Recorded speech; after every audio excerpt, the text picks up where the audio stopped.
In this video I'll be showing you the tournament tracker functionality of the Tournament Poker Manager, or the Bovada Bodog hand replayer application. I've started the application, and in the bottom right hand side you'll see a button for Tournament Tracker.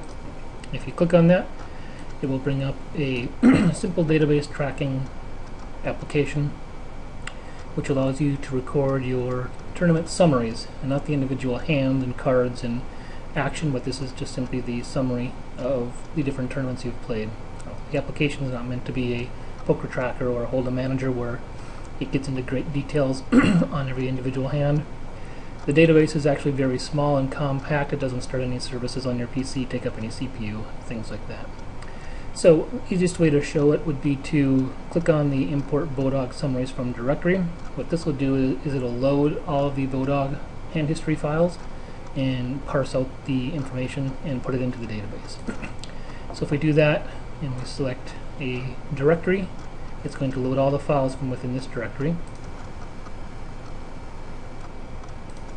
And when it's done, you'll see it brought up the summary of everything I've played over the last month or two or whatever when I've started this.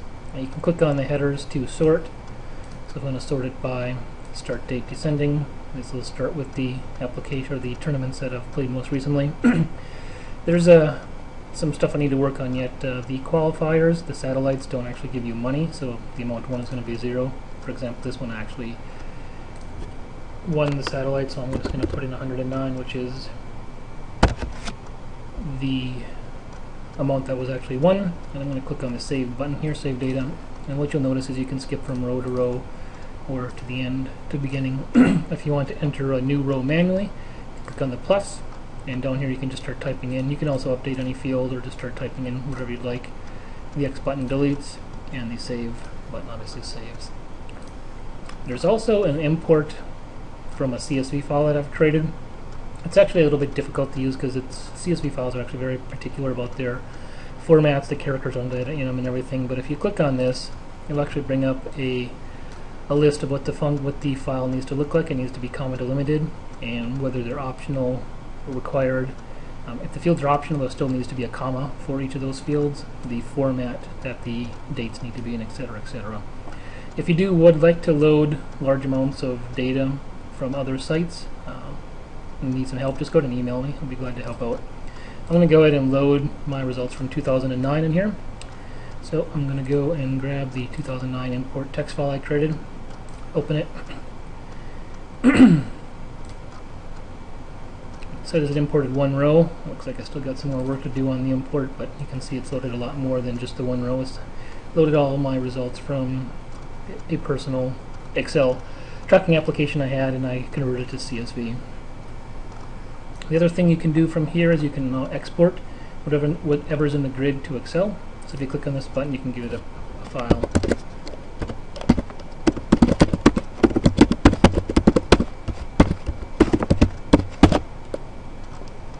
Say OK, and theoretically that file should be there. Let's see if we can find it, what I call it, test export XLS. And you can see it's now put it into Excel. The other thing you can do with the tournament tracker is there's a statistics page. Just go ahead and click on that button, and it's going to bring up a statistics that I've created that I'm interested in tracking for myself. So you can see up here it'll talk about the all-time statistics, my all-time buy-ins, the winnings, my profits, if it's ROI percent, in the money percent, your average buy-in, average won, average profits, and the number of tournaments. I've also put month-to-month profit and loss for the last 4 years total. That's what I've been tracking for myself personally, so that's what I've coded. And a time chart so you can see your profit or losses it may be over time. If there's additional statistics or anything else that you would like, feel free to email me any suggestions. Again, this is just meant to be a real simple tournament tracking summary database that you can use and report on your profit and loss. So that is it. Thank you.